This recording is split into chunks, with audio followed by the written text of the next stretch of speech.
आप सभी को जय मसीह की। आज आपके लिए लाए हैं ऐसे 5 पापों को जो आप रोज करते हैं और कभी भी इन पापों के लिए परमेश्वर से क्षमा नहीं मांगते। तो आइए जानते हैं कौन से हैं ये पाप जिनको आप रोज करते हैं और परमेश्वर से इनके लिए कभी क्षमा नहीं मांगते। उससे पहले जीजस प्रेयर क्लब चैनल को सब्सक्राइब कर लें और वीडियो आपको पसंद आता है तो वीडियो को लाइक कर दें। आइए दोस्तों, वचन नंबर 1 पढ़ते हैं।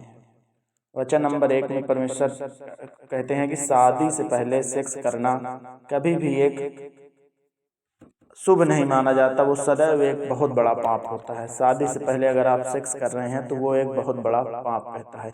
इसके लिए परमेश्वर का वचन कहता है, हिब्रियूज अध्याय 13 से वचन नंबर 4 कहता है, अपने पार्टनर के साथ शादी से पहले सेक्स करना भी पाप होता है। शादी से पहले सेक्स को अनैतिक बताने वाली कई बातें का जिक्र बाइबल में किया गया है। दोस्तों, शादी से पहले सेक्स करना एक बहुत बड़ा पाप होता है, क्योंकि आप उसके साथ जीवन बिताना चाह रहे हैं कि नहीं बिताना चाह रहे हैं, ये अभी आपका फाइनल नहीं हुआ, तो इसे परमेश्वर ने बहुत बड़ा पाप माना है।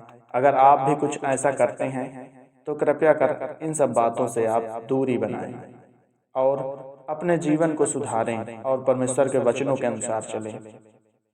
वचन नंबर 2 पाप क्या है हमारा सबसे बड़ा?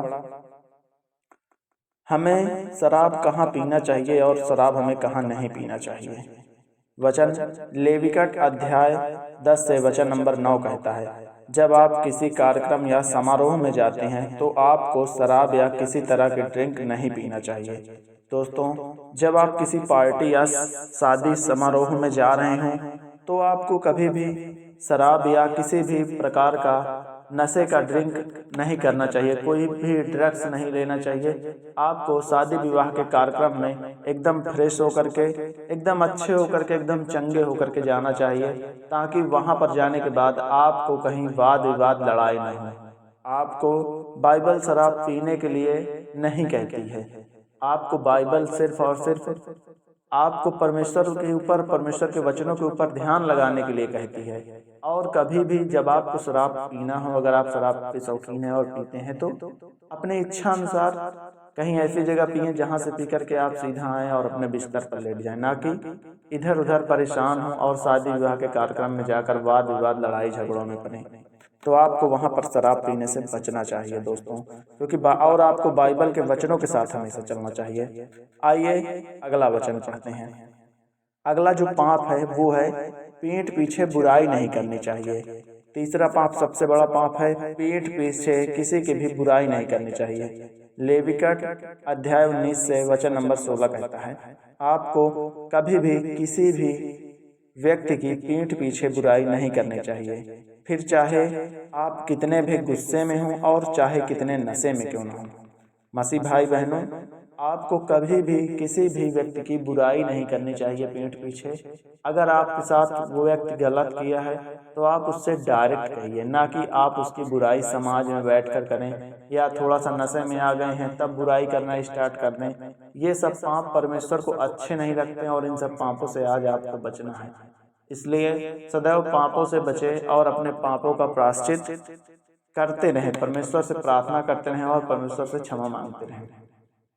आप चाहे जितना भी नशे में हो जाओ, लेकिन कभी भी आपको बुराई नहीं करनी है किसी से, कभी भी कोई अपराध वाली बातें नहीं करनी, कभी भी कोई घृणा वाली बातें नहीं करनी। और नशे में होने के बाद भी आपको अपने आप को कंट्रोल में रखना है कि हमारा किसी से लड़ाई विवाद झंझट ना हो और हम किसी की बुराई ना करें। आइए अगला वचन पढ़ते हैं। अगला पाप है छोटे कपड़ों और महंगी चीजों का उपयोग करना। मेरे मसीह भाई बहनों, वचन है सेंट टिमोथी अध्याय 2 से 9 वचन, महिलाओं का पहनावा सही होना चाहिए। इतना ही नहीं, चमकते ईयर रिंग, सोने की चैन या महंगी घड़ियों जैसे फैशन आइटम भी वर्जित हैं। परमेश्वर के हिसाब से महिलाओं को साधारण कपड़े पहनने चाहिए, ना कि छोटे कपड़े और महंगी चीजों का उपयोग करें। छोटे कपड़े और महंगी चीजों का उपयोग करने का आपके जीवन में कोई लाभ नहीं होता। आप कोई अभिनेता नहीं है या अभिनेत्री नहीं है कि आप महंगी चीजों का इस्तेमाल करें। हमेशा उस चीज वस्तु का इस्तेमाल करें जो आपके बजट में हो, जिसे आप आसानी से परचेज कर सकें और जिसकी हाँ मतलब फट जाए या टूट जाए तो उसमें आपका ज़्यादा नुकसान ना हो। तो आपको हमेशा देखिए सिंपल रहेंगे और सस्ते कपड़े पहनेंगे और मीडियम रेंज के कपड़े पहनेंगे तो वो आपके जीवन में, आपके पॉकेट में भी पैसा बचाएगा और आपको भी समाज में एक नई पहचान मिलेगी। और आप यदि महंगी चीज़ों का इस्तेमाल कर रहे हैं तो लोग आपको बुरी नज़र से देखने लगते हैं। इसलिए मेरे मसीह भाई बहनों, खासकर मेरी मसीह बहनें, हमेशा कपड़ों को मीडियम रेंज के कपड़े और अच्छे कपड़ों को खरीदें और छोटे कपड़े पहनने से बचें।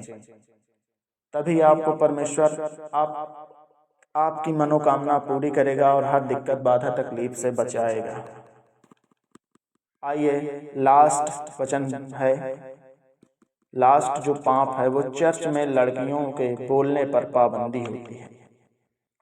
क्रोथियंस अध्याय 14 से 34वां वचन। महिलाओं को चर्च में बोलने की आज़ादी नहीं है। जब तक उन्हें बोलने के लिए ना कहा जाए तब तक उन्हें चुपचाप रहना चाहिए और उन्हें यहोवा द्वारा बनाए गए नियमों का पालन करना चाहिए।